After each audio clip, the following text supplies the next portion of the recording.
Hi and welcome to Boston Media Theory. I'm Marcus Breen, and this is a program where we talk about all sorts of things to do with media, culture, communication, and to people who are in Boston either passing through or resident, academics, activists, all sorts of people.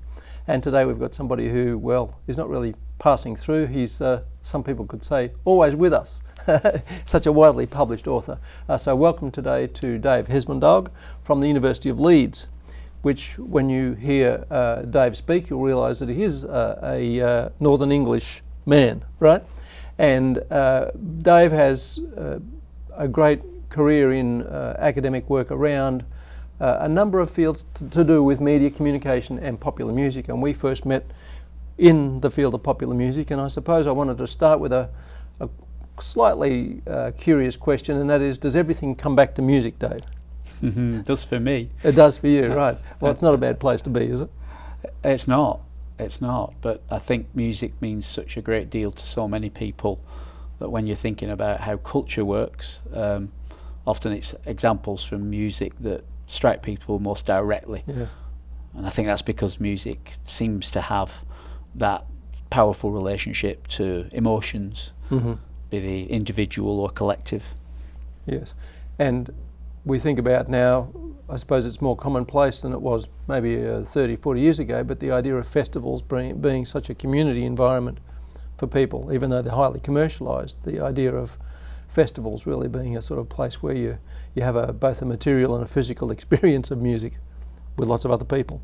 Yeah. I think festivals have become an increasingly important part of the musical landscape, and they're a problematic part of it as well as a joyful part of it, because of course they involve all kinds of exclusions, and communities get formed that can be very meaningful and vibrant for those there over the course of a long weekend.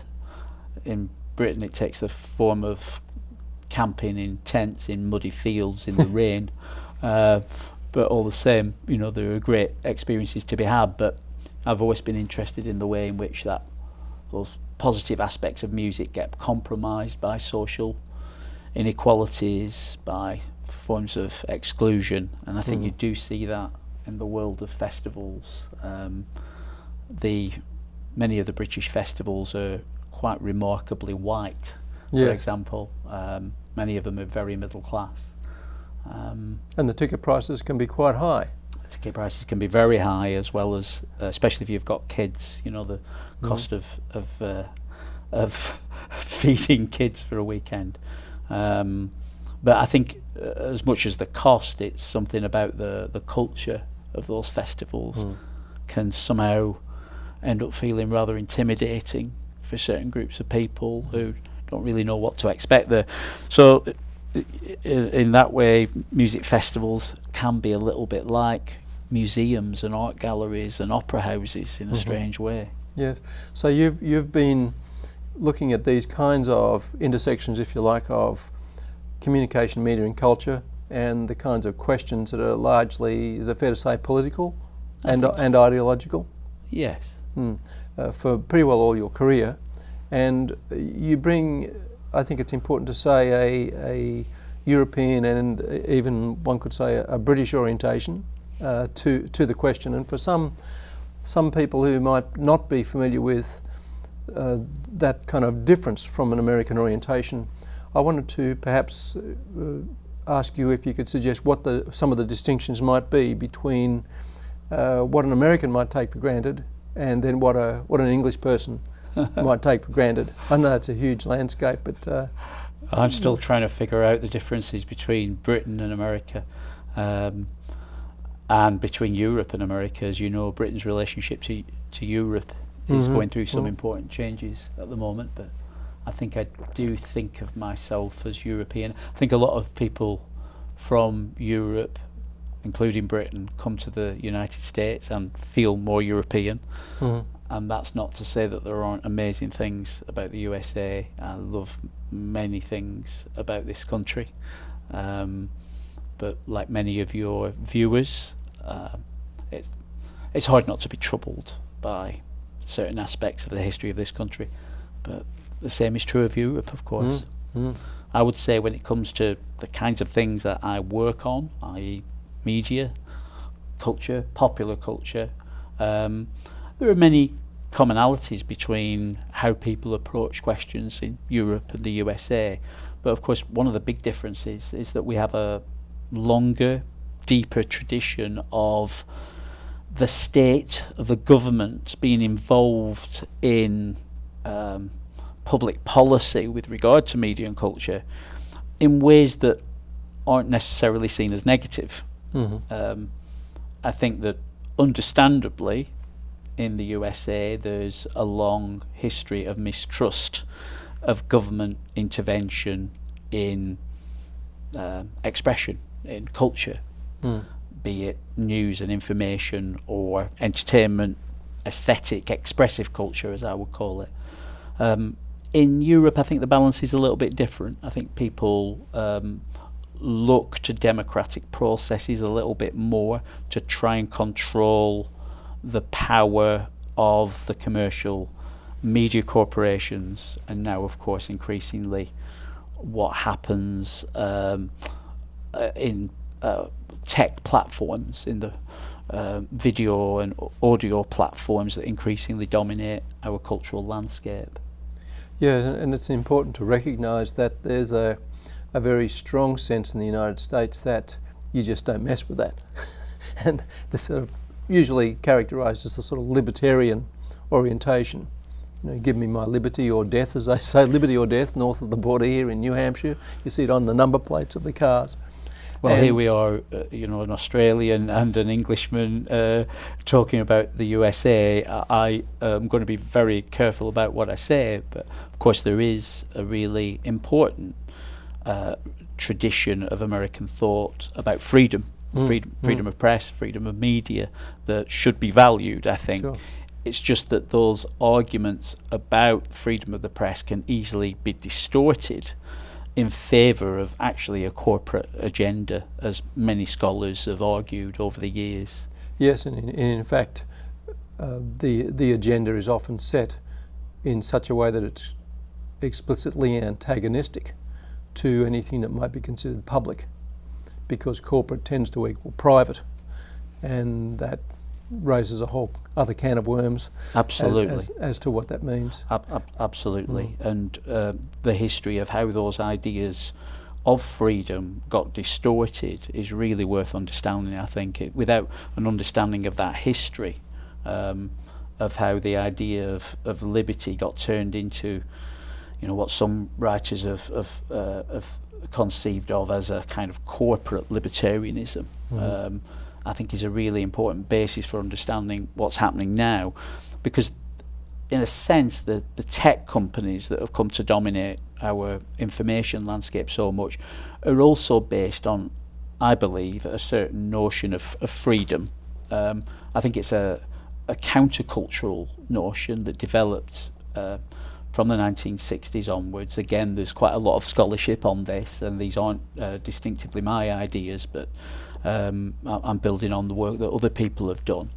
But by the 90s, when many of the companies that are so important now first start to take shape, what Google does in the late 90s, early 2000s, and you get Facebook coming in the early 2000s, it's in a landscape where it is believed widely that minimal intervention needs to happen, that these companies will be essentially benevolent, that they will create a situation in which people will freely communicate with each other.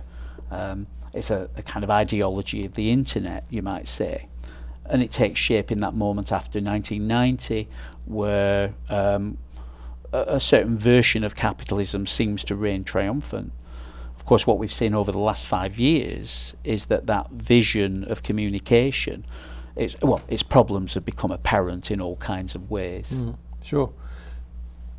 Not least of which is the current incumbent in the United States White House, where I think as an effective communicator in a very foggy kind of environment, someone who can use Twitter effectively as a private tool to communicate very self-interested personal opinions about public policy, directs those personal opinions and ideas directly out to the public.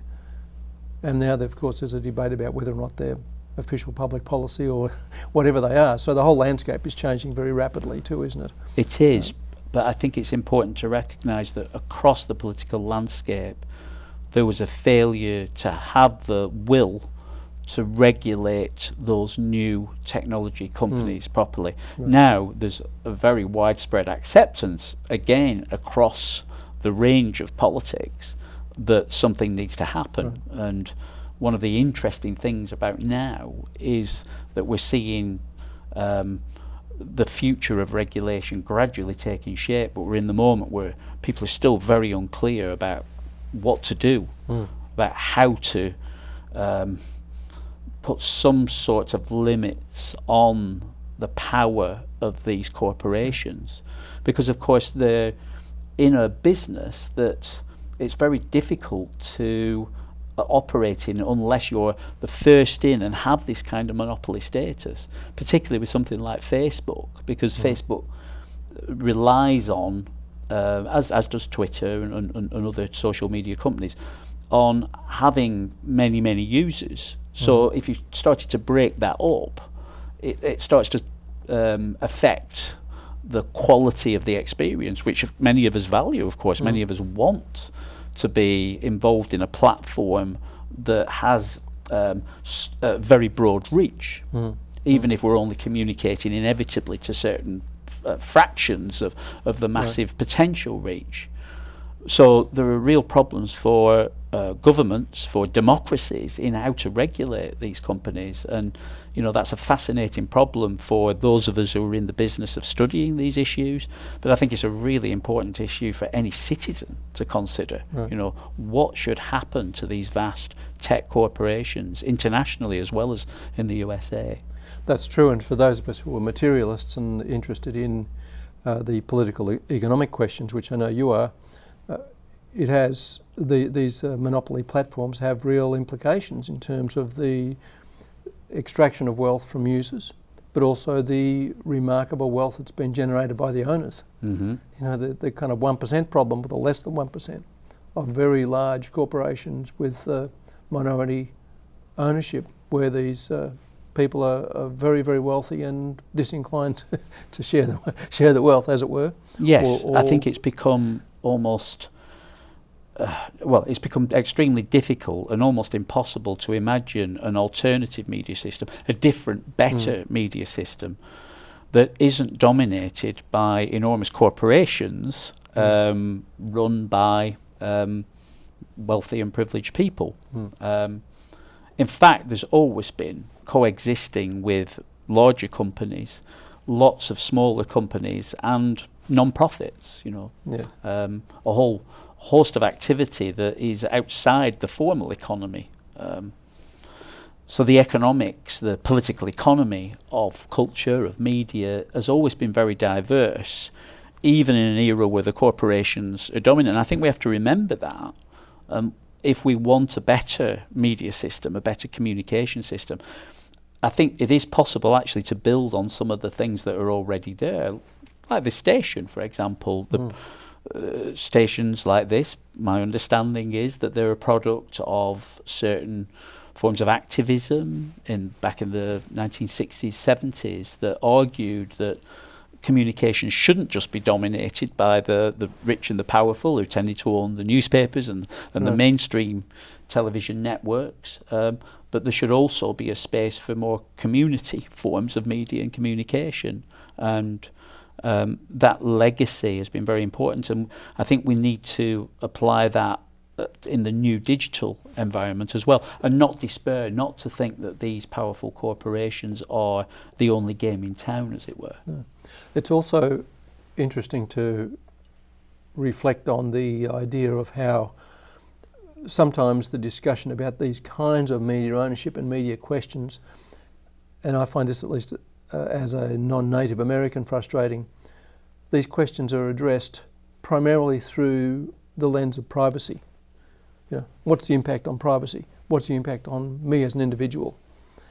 And often that then obfuscates, or in fact just by privileging privacy, removes the capacity to broaden the analysis as to the possibilities for media and to the way of theorising different opportunities. Yes, I think I agree. I think that the debate about privacy is important, and I think privacy is it's a concept we need, I think. But the problem is that it takes up too much space in the debates. It's where certain kinds of policymaker, people who work in government, tend to head first in thinking about what the problems are.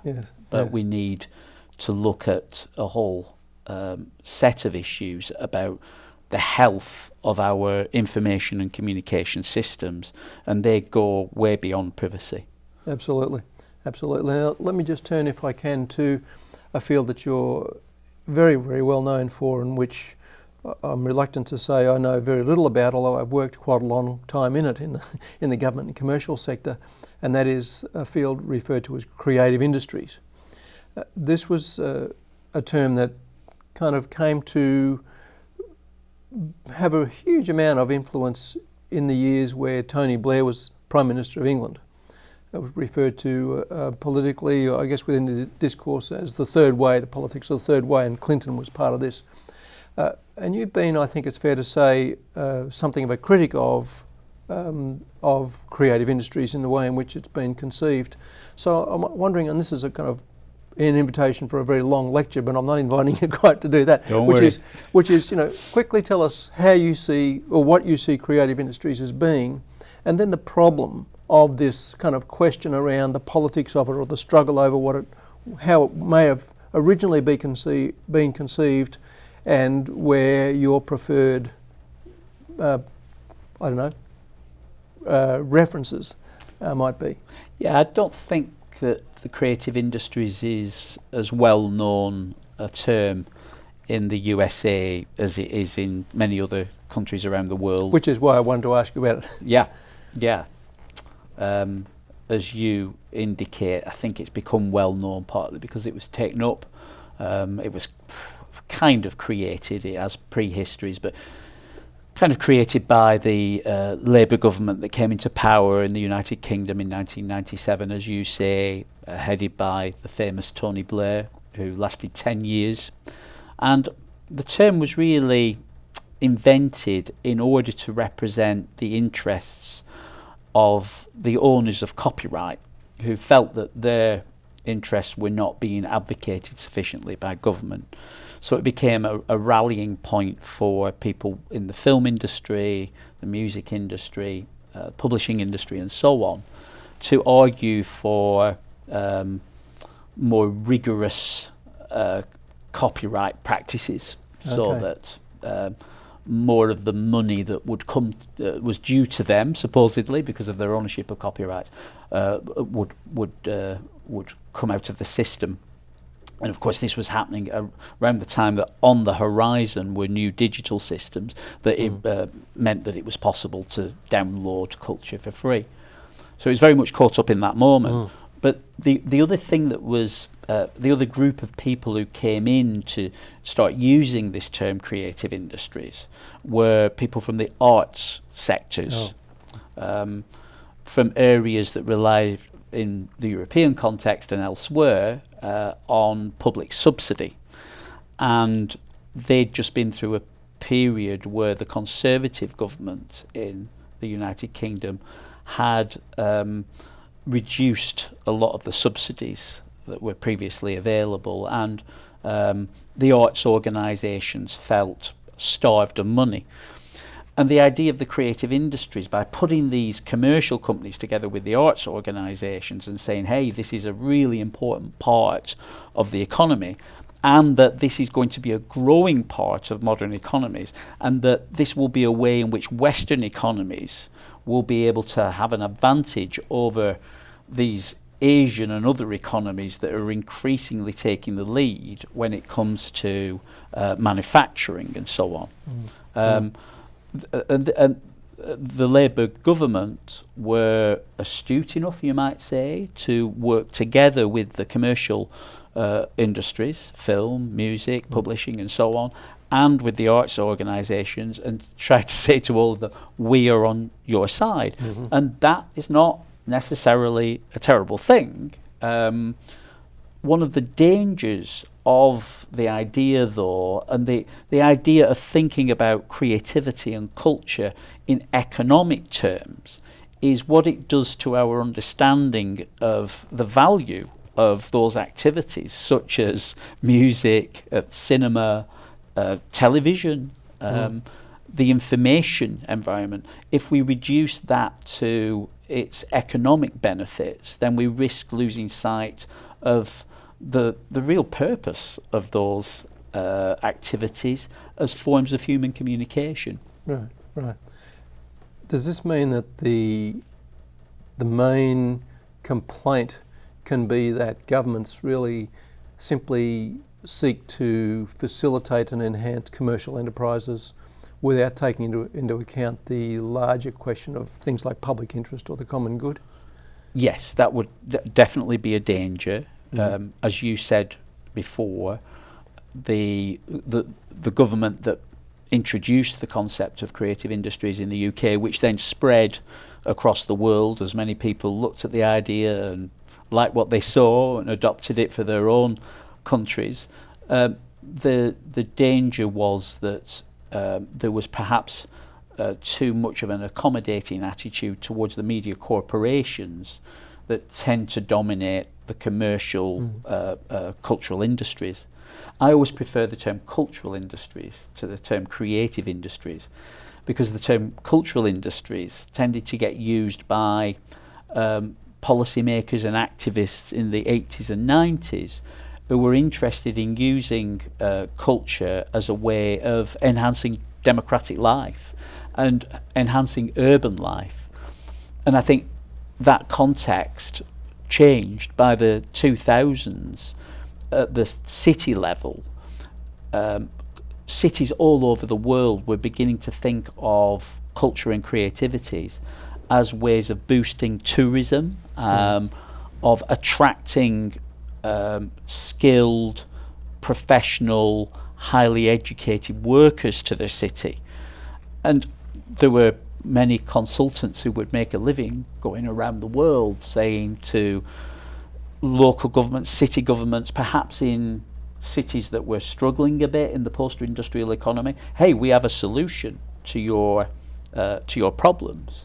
If you invest in culture, if you invest, for example, in a new landmark art gallery or theatre, that might well attract people with more money to add to your tax base, and it might attract tourists.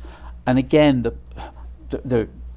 that's not necessarily a bad thing in itself, but if it leads to processes of gentrification, if it leads to situations in which a lot of public money is being spent on forms of culture that have very little relationship really to the lived experience of the city, then we're into another set of problems with this term creative industries. Right. And the cultural industries term tends to suggest a rather more critical take on these issues, one that I think tries to be more attuned to people's ordinary lived experiences of the city. Yes, right. How do you see this connecting with the challenges of globalisation in media generally? I mean, it's such a global phenomenon. How would one sort of adopt a more critical stance to these sort of questions of governments providing and provoking these kinds of interactions with industry, when those industries then simply default into seeking to become global industries and then losing connection to local culture and identity and a sense of place?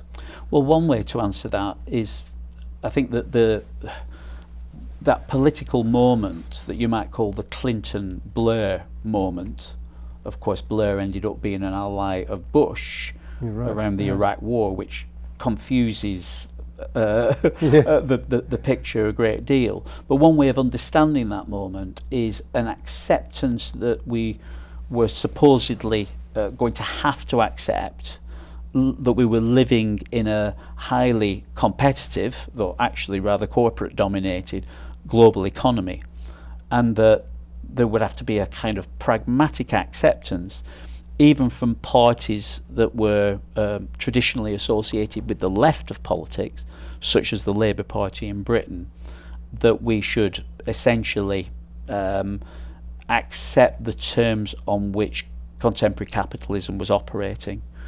And so these ideas about creativity and culture that I've been trying to outline were very much in line with that notion of let's just try and adjust the system a little bit to make it work a little bit better for some people, rather than, if you like, a more utopian vision of a better future for all that has always laid beneath left-wing politics.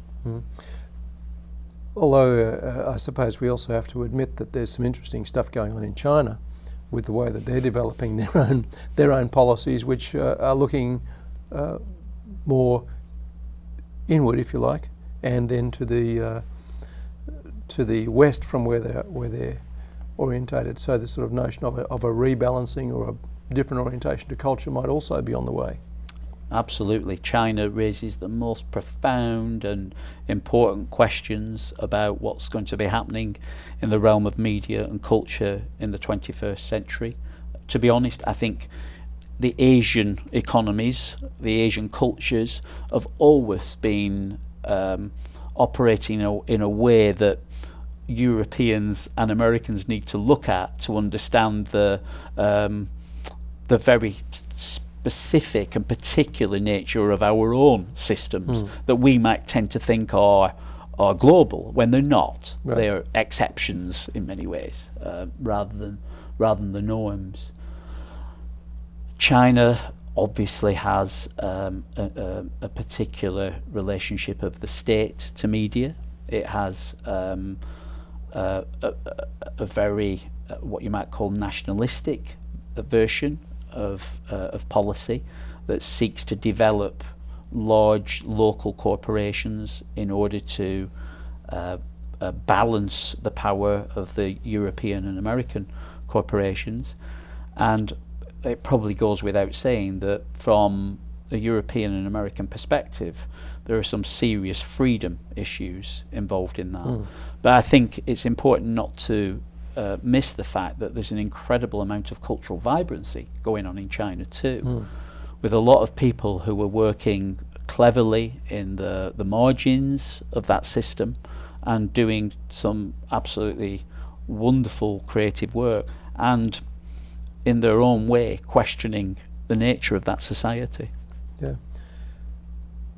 I think we could talk about that kind of development for quite a long time, but I see that our time is up, Dave, so I want to say thank you very much for bringing us your perspective, a very different perspective from outside the US, and a perspective that draws on your wonderful research over many years. So thank you very much for being here, Dave. And thanks, Marcus. It's been a pleasure. Okay, thanks, Dave. And that's it from us and from me, Marcus Breen and Boston Media Theory. Until next time, keep on mediaing.